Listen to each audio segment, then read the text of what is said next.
சரி சரி கத்தாதே, பொறுமையாகவே எடுக்கிறேன்.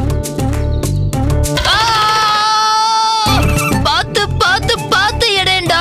பார்த்து தானேடா எடுத்தேன், நீதான் பார்த்து உட்கார வேண்டும். அதுதானடா எனக்கும் புரியவில்லை. அவனுக்கு வைத்த முள் எனக்கு எப்படியடா வந்தது? இதுதான் தன்வினை தன்னை சுடும் போலும்.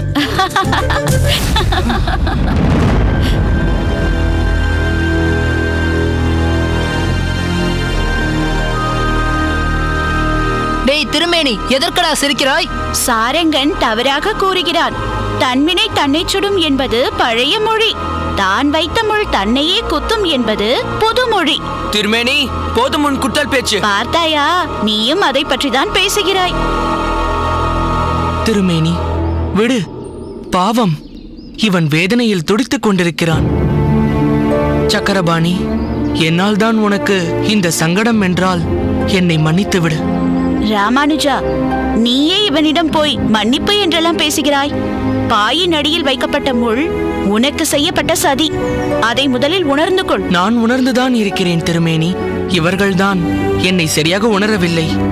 ஏதோ தவறாக என்னை புரிந்து கொண்டு அதில் எழுந்த துவேஷத்தால் இப்படி ஒரு காரியத்தை செய்ய துணிந்திருக்கிறார்கள். துவேஷம்தான், உன்மேல் உள்ள துவேஷம்தான் என்னை அப்படி செய்ய வைத்தது. சக்கரபாணி, ஏன் இப்படியெல்லாம் பேசுகிறாய்? உனக்கு இப்படி ஒரு எண்ணம் தோன்றும் அளவுக்கு நான் உனக்கு என்ன இடைஞ்சல் செய்து விட்டேன்? இடைஞ்சல் என்னவென்று கேட்கிறாயா? நாங்கள் யார்? பாடசாலையின் மூத்த மாணவர்கள். ஓ, இன்னும் அந்த நினைப்பில் தான் இருக்கிறாயா?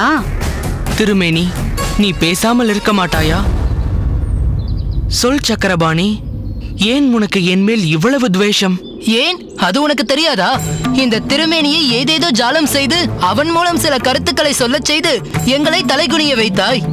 நம் குருநாதர் எங்கு சென்றாலும் எங்களை அருகில் வைத்துக் கொண்டுதான் செல்வார். ஆனால் இப்போது உன்னை அழைத்துக் கொண்டு செல்லவிருக்கிறார். அவமானம், பெருத்த அவமானம்.